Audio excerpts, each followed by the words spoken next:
Hello students, now let us study energies of orbital by this video. So when we know what is orbitals, orbitals are the three-dimensional space where there is a maximum probability of finding electrons around the nucleus. So that is orbital. Now energies of this orbital. So energies of orbital will be understood first by knowing the different types of orbitals. So S, P, D, F, G, H. So these all are the orbitals, right? S, P, D, F, G, H. So by using the principal quantum number only, we represent an orbital in an atom. Okay, we represent an electron in an atom by the orbital. So these orbitals will be having the principal quantum number. Okay. So that's what. In an atom, orbitals are represented by n. N is your principal quantum number. Now, this S, P, D, F, G, H, by using the principal quantum number, we can represent it as like this. 1s, 2s, 2p, 3s, 3p, 3d, 4s, 4p, 4d, 4f, 5s, 5p, 5d, 5f, like that it goes. So this 1, 2, all these are the principal quantum number. So an orbital is represented by principal quantum number in all these, right? So in all these orbitals, the energy also differ. The energy of 1s orbital will be different from that of 2s and 2p. Yes, and here 2s and 2p will be having same orbit, same energy. Why? Because they are the second shell. Principal quantum number is 2. Now, the energies of 2s and 2p will be different from that of 3s and 3p. 3s, 3p, 3d. Then that will be different from 4s, 4p, 4d, 4f, like that it goes on. Okay, so each orbitals will not be having the same energy. Their energy will be different. Now, what is the reason why the energy is different? Yes, of course, they all differ by the principal quantum number n, and also the orbitals also differ. Here in 2s, in the principal quantum number 2, they are having two orbitals. One is s orbital and p orbital. So s orbital shape differ from that of p orbital, right? That we have studied in the previous video. S orbital, the shape is spherical in shape. Whereas p orbital, it is dumbbell in shape. Okay, whereas d orbital, they are in the cloverleaf shape. Yes, with lobes. Fine. So that's what each orbitals will be differing from each other in their shape. So because of this reason, the energies of these orbitals are also differing. Okay. So now let us take the example of one electron system.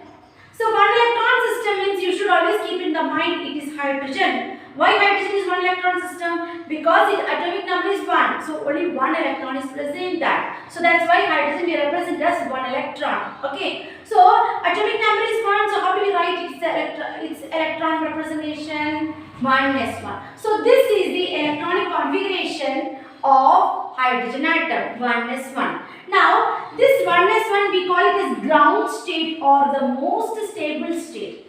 Okay, 1s1, the first one is your principal quantum number, and this one is your electron. Okay, one electron. That one electron, where is it present? It is present in s orbital. Okay, so that is the ground state or the stable state of hydrogen. Only one electron. So that one electron, hydrogen, is the stable state. So that electronic configuration is 1s1. Okay, so an electron's energy in the nth orbit. So n is, as we have already studied in the Bohr's concept, n is the natural number. The natural numbers from 1, 2, 3, 4, etc. Yes, as the value of n increases, the number of orbits, number of shells also increases, right? So these shells are nothing but your orbits. Shells are the orbits. Okay. So energy of the electron in the nth orbit, sometimes maybe the shell. Orbit is indicating a shell. Now nth shell. Nth shell means the last. And the value of n may be end last shell. Okay, so it can be like as I said, natural number 1, 2, 3, 4, 5, 6, like that it goes. Okay, so nth orbit is the last shell. So that nth orbit, so this n is nothing but your principal quantum number. Also you can tell yes, the natural numbers like 1, 2, 3, 4. Okay, so that is given by the expression En is equal to minus 1312.8 into z square by n square. So what is n here? N is your natural number, or also you can take it as your principal quantum number.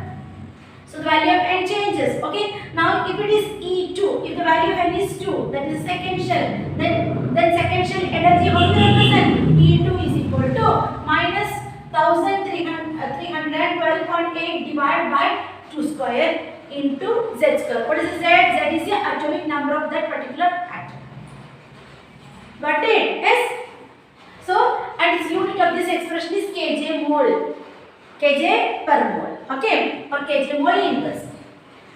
Now the energy. So as we said, from here it is very clear that energy of an electron always depends on the principal quantum number n. Right? Energy of an electron depends on the principal quantum number. Now, electron in the higher energy level. Now, this is 1 less 1. That means electron is in the ground state. Okay, electron, that is the hydrogen atom, it is in the ground state. Now, the electron can jump from the ground state to higher state. Okay, understanding? So, that it is not necessary that always electron should be in the lower state. No, as this number increases, that means the energy level also increases.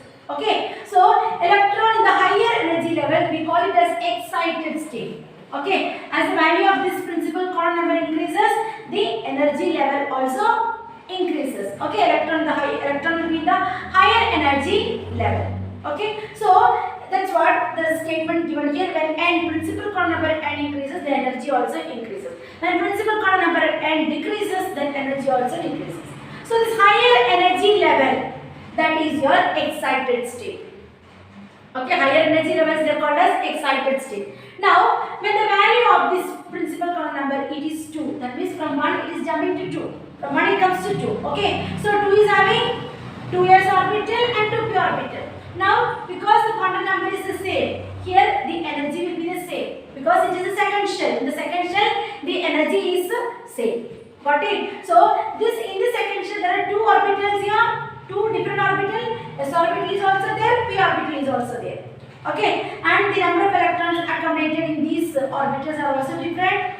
Yes, so in s orbital only 2 electrons is possible, whereas p orbital 6 electrons are possible. Yes, 6 electrons are possible because it is having again, p orbital is having again suborbitals like px, py, pz, so that we have studied in our previous video, right? So in the second shell, when the principal quantum number n is equal to 2, that means it is having 2 equal, that is 2 orbitals, s orbital and p orbital. So these 2 orbitals are having equal amount of energy. Likewise, when the principal quantum number is 3, again they are having 3s, 3p, 3d.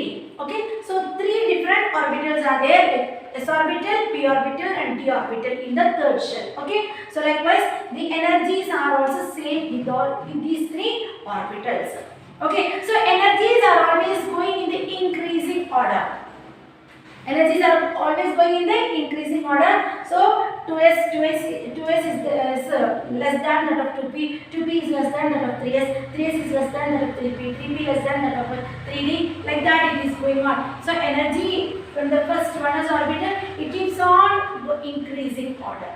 Fine. So here it is said that 1s orbital energy is always less than that of 2s. Okay, so compared to 1s and 2s, 2s is having more energy. Now, in this case, 2s, 2p, they are having same quantum number, right? 2s, 2p, 2 is the same quantum number with the second shell having 2 different orbitals s and p. So, because it is second shell, both the orbitals are having s and p orbitals are having equal energy. Now, this 2s and 2p orbitals energy will be less than that of 3s, 3p, 3d orbital, and these 3s, 3p, 3d orbital will be having equal amount of energy. Got it? Because it is a third shell. The third shell containing 3 different orbitals.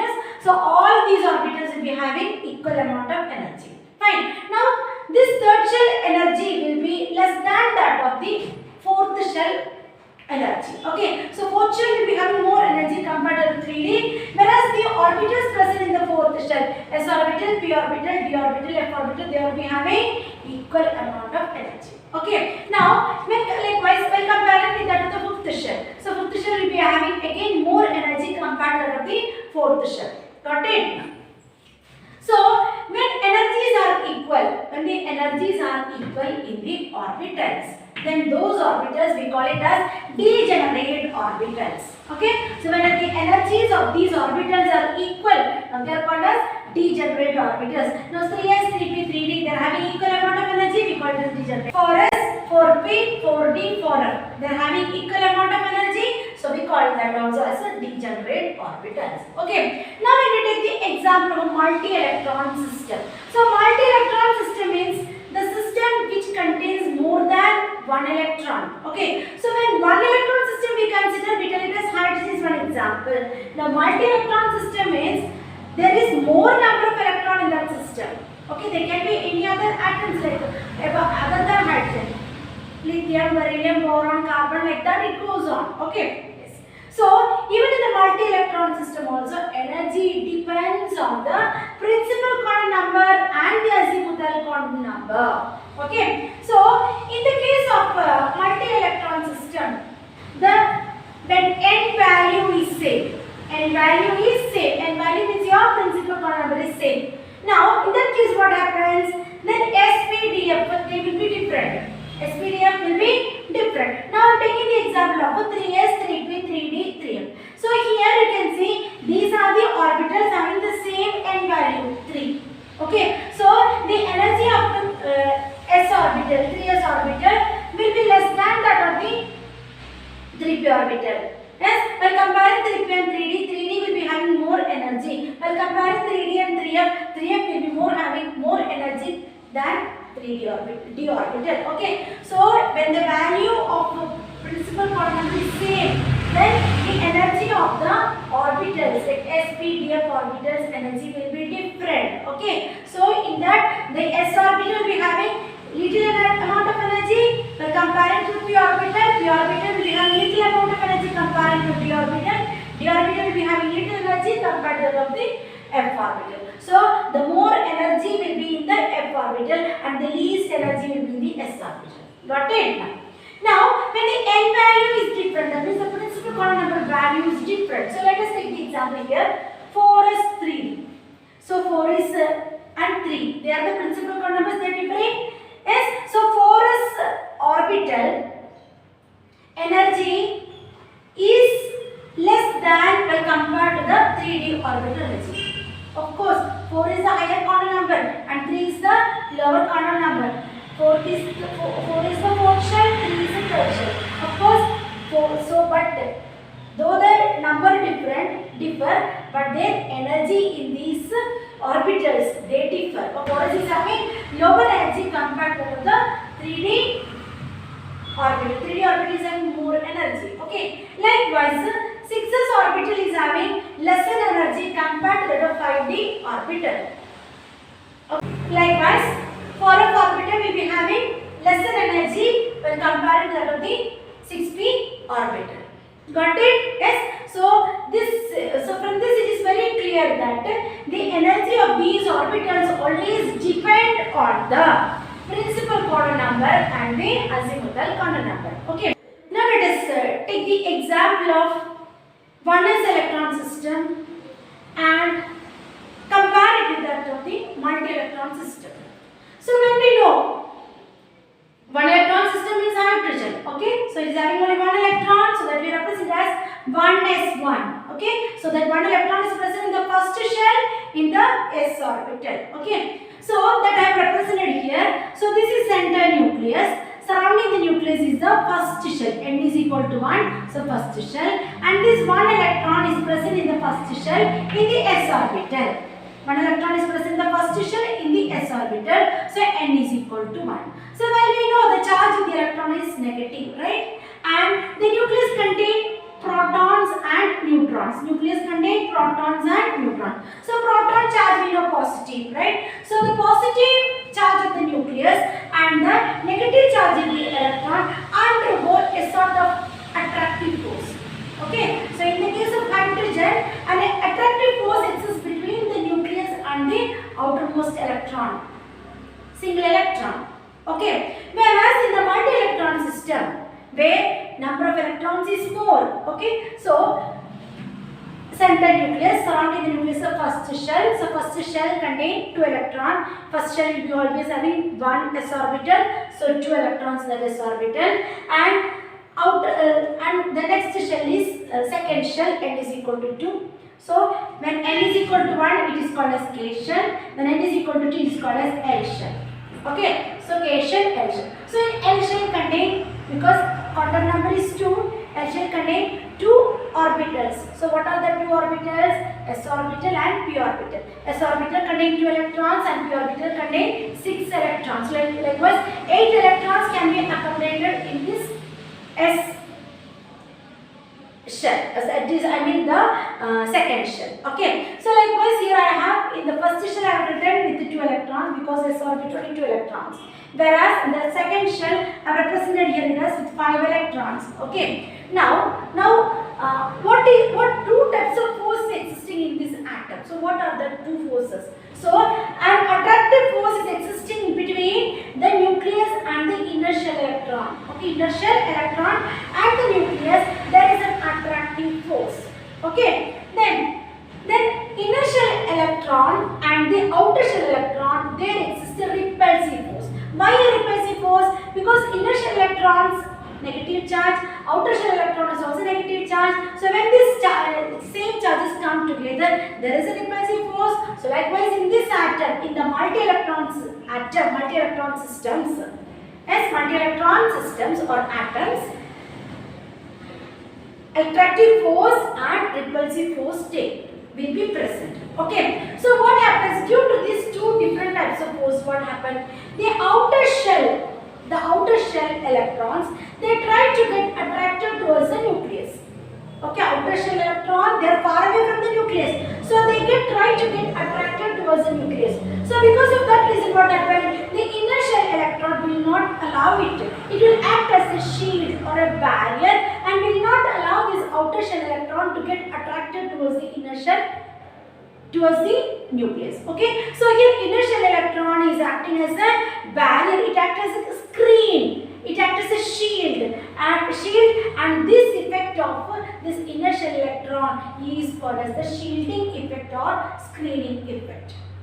Okay, so this shielding effect or screening effect is seen more in the case of the s orbital. Because why it is the s orbital? Because s orbital is very close to the nucleus. Okay, it is most tightly held to the nucleus. So the screening effect of s orbital